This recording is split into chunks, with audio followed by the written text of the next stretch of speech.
नमस्कार विद्यार्थी मित्रांनो, मी विनोद नाईक. आपण पाहत आहोत प्रकरण 3 बल व दाब, इयत्ता 8वी विज्ञान. विद्यार्थी मित्रांनो, बल व दाब म्हणजे काय? आपण एखाद्या गोष्टीवर बल लावतो. समजा डस्टर आहे आपल्या समोर आणि त्याच्यावर आपण मागच्या बाजूने बल लावलं तर हा पदार्थ पुढे जातो, म्हणजेच डस्टर पुढे जातं. म्हणजे आपण मागच्या बाजूने बल लावलं म्हणून ते पुढल्या साईडला गेली. आणि त्याचप्रमाणे दाब म्हणजेच प्रेशर, बल म्हणजे force. P is equal to F upon A. F म्हणजे फोर्स पर युनिट एरिया. म्हणजे आपण बघितलेलं आहे की एकक एरियावर प्रयुक्त केलेलं बल म्हणजे दाब होय. तर आता आपण ह्या सेशनमध्ये, पहिला सेशन आपला आहे हा, ह्याच्यामध्ये आपण बघणार आहोत कशा प्रकारे बल व दाब एखाद्या वस्तूवर प्रयुक्त केलं जातं. बघा विद्यार्थी मित्रांनो, संपर्क व असंपर्क बले, contact and non contact forces. आता ह्या नावावरूनच किंवा टायटलवरून आपल्याला कळतंय की संपर्क म्हणजे त्याला स्पर्श केला असता लागलेलं बल आणि असंपर्क म्हणजे स्पर्शाशिवाय लागलेलं बल. आता ह्याची उदाहरण आपण याच्यामध्ये बघणार आहोत. स्नायू बल हे संपर्क बलाचे उदाहरण असून हे आपल्या स्नायूंच्या मदतीने वस्तूंवर प्रयुक्त केले जाते. उदाहरणार्थ समजा एखादी बंद पडलेली टॅक्सी असेल किंवा एखादं बंद पडलेलं वाहन असेल, त्याला धक्का मारायचा आहे, तर आपला हात म्हणजे आपला स्पर्श तिथे होतो, म्हणजे ते संपर्क लावल्यामुळे आलेलं बल आहे, म्हणजे याला कॉन्टॅक्ट फोर्स असं म्हणतात. उदाहरणार्थ समजा एखादा कुत्रा आहे, त्याच्या गळ्यात पट्टा बांधलेला आहे आणि आपण त्याला खेचत नेण्याचा प्रयत्न करतोय, म्हणजे त्याच्या गळ्यातला जो बेल्ट आहे त्याला आपण स्पर्श केलेला आहे आणि त्याच्यामुळे झालेलं बल म्हणजे संपर्क बल. आता बघा, उचलणे, ढकलणे, ओढणे अशा कित्येक क्रियांमधून ते प्रयुक्त होते. तर हे कोणतं बल असतं विद्यार्थी मित्रांनो? संपर्क बल म्हणजेच कॉन्टॅक्ट फोर्स. आता ह्याच्या उलट असंपर्क बल किंवा नॉन कॉन्टॅक्ट फोर्स म्हणजे कोणताही कॉन्टॅक्ट न करता लागलेलं बल, याला म्हणतात नॉन कॉन्टॅक्ट फोर्स. उदाहरणार्थ बघा, चुंबकीय बल. आपण दोन मॅग्नेट ज्याचा नॉर्थ आणि साऊथ पोल एकमेकाच्या दिशेने आहे असे ठेवले तर एका ठराविक अंतरानंतर ते एकमेकाकडे अट्रॅक्ट होतात. म्हणजे याचा अर्थ त्याच्यावर आपण कोणताही संपर्क केलेला नाही तरीही ते एकमेकाकडे अट्रॅक्ट होतात, म्हणजेच हे असंपर्क बल म्हणजेच नॉन कॉन्टॅक्ट फोर्स झाला. किंवा बघा विद्यार्थी मित्रांनो, स्थितिक विद्युत बल म्हणजे स्टॅटिक इलेक्ट्रिक फोर्स. आता स्थितिक विद्युत बल म्हणजे काय? आपल्या केसांना तेल लावून जर आपण कोम्बिंग केलं आणि ती कोंब म्हणजे फणी जर छोटे छोटे तुकडे करून पेपरचे त्याच्या जवळ नेली तर एका ठराविक अंतरानंतर त्याला स्पर्श न करता ते त्याच्याकडे अट्रॅक्ट होतात आणि त्या कोंबकडे येऊन चिकटतात. म्हणजेच हे झालं स्थितिक विद्युत बल आणि ह्याला कोणताही आपण स्पर्श केला नाही तरीही हे बल निर्माण झालं, म्हणून त्याला असंपर्क बल किंवा नॉन कॉन्टॅक्ट फोर्स असं म्हणतात. ही असंपर्क बलाची उदाहरणं आणि संपर्क बलाची उदाहरणं आपण या स्लाइडमध्ये बघितली. विद्यार्थी मित्रांनो, संतुलित आणि असंतुलित बल. आता ह्याच्यासाठी मी तुम्हाला एक छानसं एक्झाम्पल देतो. बघा, आपण स्कूलमध्ये टग ऑफ वॉर म्हणजे रस्सी खेच हा गेम खेळतो. एका बाजूला 7 मुले, दुसऱ्या बाजूला 7 मुले, यांचा दोघांचाही फोर्स इक्वल आहे, तर रस्सी कोणत्याही साईडला खेचली जात नाही. परंतु एक मुलगा एका बाजूने दुसऱ्या बाजूला गेला, म्हणजे एका बाजूला 8 मुलं झाली आणि तिथे आता इकडल्या 6 मुलांचं बल हे कमी झालं आणि त्याच्यामुळे 8 मुलांच्या दिशेने ती दोरी खेचली गेली. याला टग ऑफ वॉर असा गेम म्हणतात आणि आपण हा ऑलरेडी खेळलेलो आहोत. त्यामुळे आपल्याला संतुलित आणि असंतुलित बले म्हणजे काय हे चांगल्या प्रकारे समजू शकतं. बघा, एखाद्या वस्तूवर एकाच दिशेने अनेक बले लावल्यास त्यांच्या बेरजे एवढे बल वस्तूवर प्रयुक्त होते. याच्यासाठी मी तुम्हाला छानसं एक्झाम्पल देतो. बघा, एखादा मोठा टेम्पो आहे, त्याला एकटा माणूस ढकलण्याचा प्रयत्न करतोय पण तो जागचा हलत नाहीये. अजून एक दुसरा माणूस आला, थोड्या प्रमाणात तो हलायला लागला. तिसरा माणूस आला, थोडीशी चाकांना गती मिळाली. अजून एक चौथा माणूस आला आणि तो सुद्धा धक्का मारायला लागला. तर 4 जणांच्या बलामुळे आता हा टेम्पो जागेवरून हलून पुढे पुढे जायला लागला. म्हणजे 4 जणांची बलं ह्याच्यामध्ये त्यांची बेरीज केली गेलेली आहे. म्हणजेच एखाद्या वस्तूवर एकाच दिशेने अनेक बले लावल्यास त्यांच्या बेरजे एवढे बल वस्तूवर प्रयुक्त होते, हे आपल्याला सिद्ध करता येईल.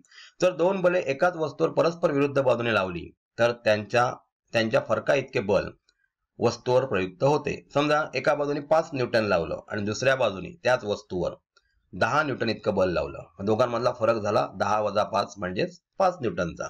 म्हणजेच त्या वस्तूवर प्रयुक्त केलेलं बल हे 5 न्यूटन इतकं होईल. म्हणजे दोघांचा फरक एकमेकांच्या विरुद्ध लावला तर. आणि एकाच दिशेने लावला तर मात्र त्यांची बेरीज केली जाते. बल हे परिमाण व दिशा यांमध्ये व्यक्त केले जाते. बल ही सदिश राशी आहे, म्हणजेच याला म्हणतात ही वेक्टर क्वांटिटी आहे. म्हणजे आपण कोणतीही वस्तू ढकलतोय तिला दिशा असते, लक्षात घ्या.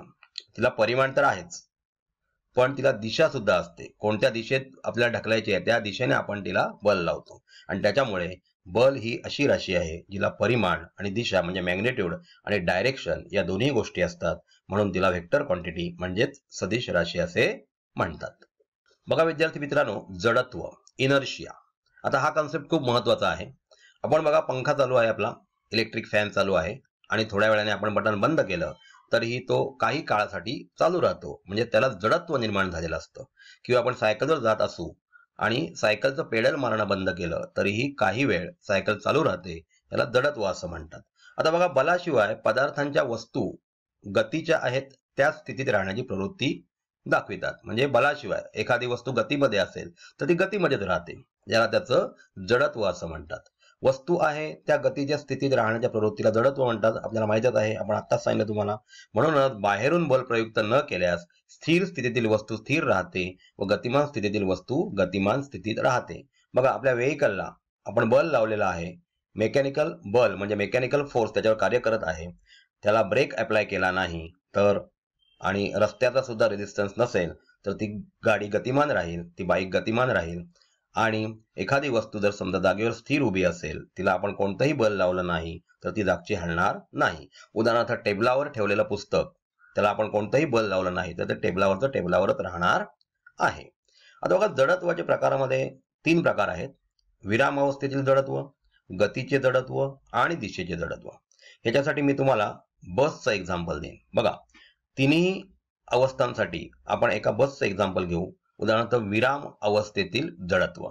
आपण एखाद्या बसमध्ये सीटवर बसलोय आणि गाडी सुरू झाली, म्हणजे चालकाने, ड्रायव्हरने आपली गाडी सुरू केली, तर आपण पुढच्या दिशेला जातो आणि परत मागे येतो, म्हणजेच याला म्हणतात विराम अवस्थेतील जडत्व. आता गतीचे जडत्व, पुन्हा एकदा मी तुम्हाला बसचंच एक्झाम्पल देतो. आपण बसमध्ये उभे आहोत आणि बस चालू आहे. काही कारणाने बस चालकाने जर ब्रेक अप्लाय केला, ब्रेक लावला, तर आपण पुढच्या दिशेला जातो आणि परत मागे येतो, म्हणजे आपल्याला गती प्राप्त झाली होती, ते जडत्व प्राप्त झालं होतं गतीचं. आणि ड्रायव्हरने ब्रेक लावलाय, आपला हात फक्त वर आधार घेतलेला आहे, तर आपण पुढे जाऊन मागे येतो, म्हणजे हे झालं गतीचं जडत्व. आता दिशेचे जडत्व म्हणजे तुम्हाला सांगतो, आपण बसमध्येच चाललोय आणि अचानक एखादा टर्न आला तर आपल्याला ती जी गती असते, जी दिशा असते, त्या दिशेमध्ये आपण चाललोय. ड्रायव्हरने, चालकाच्या हातात स्टेरिंग आहे, त्यांनी ते स्टेरिंग वळवलं आणि टर्न घेतला तर आपण त्याच्या विरुद्ध दिशेला फेकले जातो, म्हणजेच हे दिशेचे जडत्व झाले. तर अशा प्रकारे जडत्वाचे 3 प्रकार आपण बघितले. मी तुम्हाला पहिलेच सांगितलं, घरामध्ये फिरणारा फॅन किंवा म्हणजे फॅन जर बंद केला तरी तो थोडा वेळ चालू राहतो, हे जडत्व आहे, गतीचं जडत्व आहे.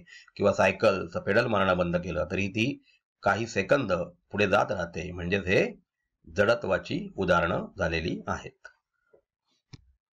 बघा विद्यार्थी मित्रांनो, आपण ह्या सेशनमध्ये काय काय शिकलो, तर संपर्क बल आणि असंपर्क बल म्हणजे काय, ऍक्च्युअली बल म्हणजे काय, बलाला दिशा असते, गती असते, विरामावस्थेतील जडत्व म्हणजे काय, त्याच्यानंतर गतीचे जडत्व म्हणजे काय आणि दिशेचे जडत्व म्हणजे काय, याविषयी आपण या सेशनमध्ये बघितलेलं आहे. विद्यार्थी मित्रांनो, AAS विद्यालय हे एक असं विद्यालय आहे जिथे आपल्याला घर बसल्या 6वी ते 10वी पर्यंत ऑनलाईन कोचिंग मिळतं. त्यामुळे आपण आजच ह्या ॲपला रजिस्टर करा आणि आपले विषय जसे की social science, maths, English, Hindi आणि कॉम्प्युटर या विषयांवर प्रभुत्व मिळवा.